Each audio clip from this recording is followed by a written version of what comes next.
Kam 12 vjetë që i shmangen kameras, fotografisë, çdo gjë, dhe kur vjen puna, vjen një ditë që thua duhet bërë. Kështu që sot do të japim mbështetje Toni Gogut për zgjedhjen e ardhshme. Ja dhe Toni Gogu, korrekt si gjithmonë, as një sekondë në vonë këtë dash peza, si mund t'jesh vonë këtë dash, i mirë se të gjeta. Mirë se erdhe.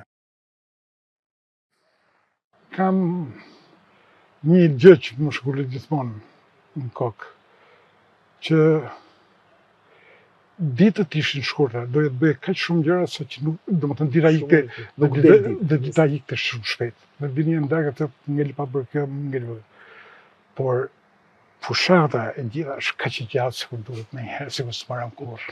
Në fakt për familjen edhe është maraton, duket sikur është një gjë që s'pushon dhe një kohë shumë gjatë, e vërtetë. Edhe duke qenë se kam qenë gjithmonë i angazhuar politikisht, pavarësisht në politikë aktive ose jo, por gjithmonë kam qenë i interesuar për mbarvendjen politike dhe mendoj që një zgjedhës i përgjithshëm e mendon votën mirë.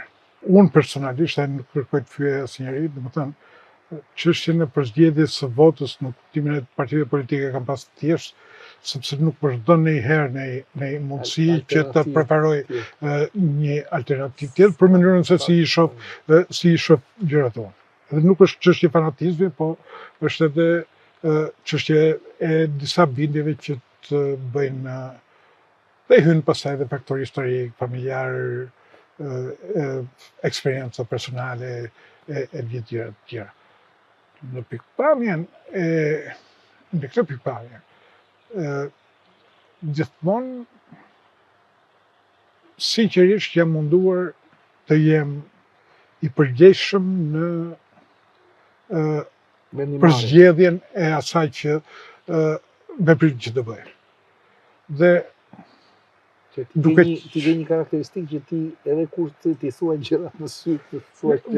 Jo, përgjithësi jam naiv, jam artistik në mënyrën e të bërë gjëra. I bëj me pasion, kupton, nganjëherë edhe zemra më rrëmben përveç mendjes, po nuk është e lëm mendjen mbrapa fare. Ajo që unë duhet të theksoj sot është që duke qenë se kjo situatë, ky realitet i ri elektoral është ndryshe nga ai që ka qenë përpara, unë mendoj që çdo qytetar i përgjithshëm mendon jo vetëm për forcën politike, po dhe cili është individi brenda forcës politike, i cili ka kapacitetin, vlerat morale, integritetin dhe formimin profesional për që një përfaqësues dhe një interesave të qytetarëve.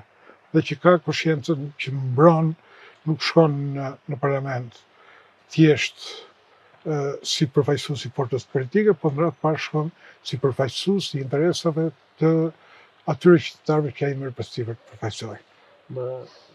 Jam shumë dakord dhe të dëgjoj me shumë vëmendje, po nga ana tjetër kam filluar që të filloj të lëviz këtu në si. E ke bërë zgjedhjen tënde? Po jo, e kam bërë zgjedhjen time dhe kjo është arsyeja që ne po bisedojmë bashkë. U bën si mesha ka 8 vjet që banoj këtu në Pezë, megjithse zgjedhjen për të ardhur e kemi bërë siç e the vetë para 20 vjetësh. Po 8 vjet kaluan tash, si mesha ka. 8 vjet që kam shikuar. Po shumë e vështirë për megjithse e du shumë Pezën, megjithse më duan shumë, por për mua që të futem në këto, po themi, innuendot domethënë gjërat e cilat nuk thuhen.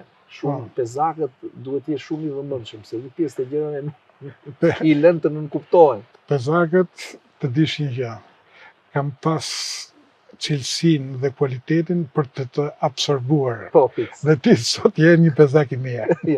Shumë faleminderit. Nuk të kanë lënë ai që ke qenë, por edhe të kanë integruar në pjesën e tyre. Unë uroj që më shumë të kem marrë se sa të marrë. Ja, përkundra, dhe ata kanë shumë cilësira për të marrë nga ty, këtë së bie dakord fare.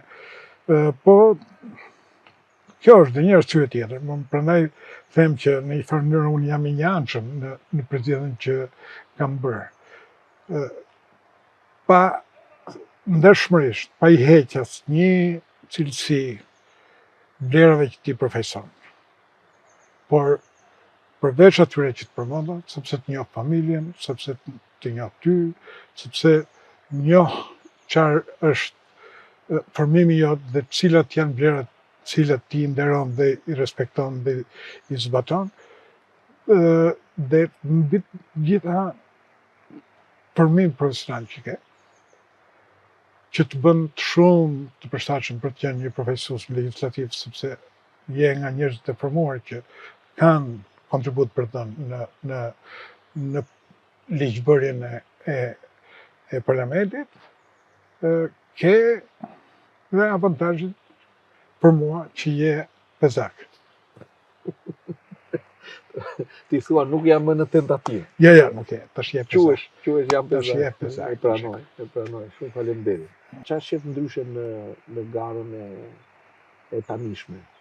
Pra, Po, në një farë mënyrë kuptoj shumë mirë. Nga ndryshme, një gjërat e ndryshme është ajo që e përmendëm që përpara. Domethënë, çështja edhe e një lloj vlerësimi që kërkohet merret nga elektorati jot për çfarë mendojnë ato zgjedhësit e Partisë Socialiste, kush duhet t'i përfaqësojë në Parlamentin e Shqipërisë, gjë që s'ka qenë përpara, sepse lidhej vetëm me votën. Pra ka dhe një zgjedhje individuale përveç zgjedhjes së po them subjektit politik. Ndërkohë në politikë ka ndryshuar gjë? Po. Por ajo që ka ndryshuar shumë, sidomos me 2009 kur e kujtoj, është gara politike ishte një garë gjysmë armatosur. Presion, ushtarake. Ishte gjysmë militare, gjysmë aty. Dhe shkalla e presionit, në qendrat e votimit, në numërimet në qendrat e votimit të votave, ishte një gjë e paimagjinore. Presioni gjatë fushatave, më kabajen, ku nuk na lejonin as të shkel, nuk ishte zyrë Partia Socialiste, as nuk lejonin të merren një sallë me qira për të kryer një aktivitet. Po të hapësh rubrikat e asaj kohe do shohësh, po domethënë teatri që konsiderohet si vend ku socialistët nuk mund të hynin brenda, domethënë. Se konsiderohet si meka e demokratëve. Bën gjëra absurde që nuk kanë. Ishte kohë e bastionit. Ishte kohë e bastioneve e injure. Megjithatë, nga kjo pikpamje është një gjë që për ju gjërat janë shumë më të lehta se çka qenë përpara, nuk po them se janë zhdukur, po janë shumë, është një klim komplet tjetër. Vetëm një klim që s'ka ndryshuar dhe ku gjërat kanë ngelashur siç kanë qenë është salla e parlamentit. Fatkeqësisht po. Shqipëria ka ndryshuar e gjitha. Ke fjalën për këtë Po. debat personal, që e kemi në personale, çdo gjë, vetëm që debatojmë. Është shumë e çuditshme, sepse po ti shohësh një gjë në distancë. Shqipëria përgjithësi ka ndryshuar e gjitha. Mund mos jetë revolucionare, mund të jetë evolutive si ndryshim. Nga deputetë politike i bërë fermerë. Por në distancën kohore, kur i shef në distancë, shumë gjëra kanë ndryshuar. I vetmi realitet ku nuk ka ndryshuar asgjë është debati politik në Parlamentin e Shqipërisë. Gjuha e Parlamentit të Shqipërisë mbasi është bërë edhe më e prapambetur se do të ka bërë hapa mbrapa në raport me të vjetën. Dhe për mua që shoh nga jashtë, sepse në kohën tonë ka pas momente të shtrëngimit, të konfrontimit, të gjitha, po ka pas distanca që kanë qenë më konstruktive. Që kanë qenë brenda natyrës dhe debatit parlamentar që normal. Ka pas edhe momente të tilla. Sot për të gjetë një seancë.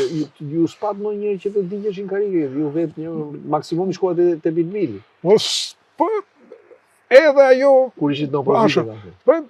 ajo ha një debat shumë gjatë, edhe çështja e mënyrën se si neve i kërkojmë gjërat, sepse në përgjithësi kur ka një shtypje të madhe ka dhe një reakcion të madh. Por kur ti reakcionin e ke vetë nxit, vetë krijon dhe vetë bën viktimën dhe vetë është një histori tjetër. Do janë dy gjëra krejt ndryshe. Por një gjë po ta them me bindje absolute që legjislatura e kaluar ka qenë më dramatike në pikpamja e kualitetit, e vlerave parlamentare, cilësive të njerëzve që e kanë krijuar këtë realitet parlamentar. Është më mbrapa, nuk është më përpara. Patjetër je deputet i Partisë Socialiste, por je edhe një individ që përfaqëson interesat e një grupi të caktuar njerëzish të cilët nuk duhet me i anashkalu dhe nuk duhet me i lënë në rres. Kjo është gjë që them. Dhe ne toni sigurisht kemi nevojë për deputet me personalitet, kemi nevojë për njerëz që ndeshmërisht tonë mendimin e tyre që kanë kurajën civile të bëhen zëri i komunitetit që përfaqësojnë. Kjo është, nëse do të mund të quhet një sugjerim. Nga një mik edhe nga një njeri që ka bërë këtë detyrë më përpara, për të thënë që ke bërë dhe shumë në komunitet, gjithashtu unë të jam mirënjohës, jo vetëm për këtë bashkëbisedim, se me atë stilin tënd mi the shumë gjëra, por për mbështetjen absolute, e rrit përgjegjësinë ndaj komunitetit dhe ndaj kësaj zgjedhje që ti ke bërë, që unë shpresoj të jetë edhe zgjedhje e komunitetit, e rrit shumë, për shkak se unë nuk kam çfarë ofroj përveç se atë që ju thatë, atë që më the që më përpara që ore, po themi në ligjbërje si jurist, teknikalitetet e ligjbërjes. Gjëja tjetër është të qenit besnikëria në komunitet, besnikëria e të qenit këtu. Domethënë një prani besnike. Kjo është gjëja që ti nuk mund të më falenderësh mua për mbështetje, sepse ti je deputeti im sepse je Toni Gogu, dhe ti nuk je deputeti im se je shoku im. Na bëre me tunë tash.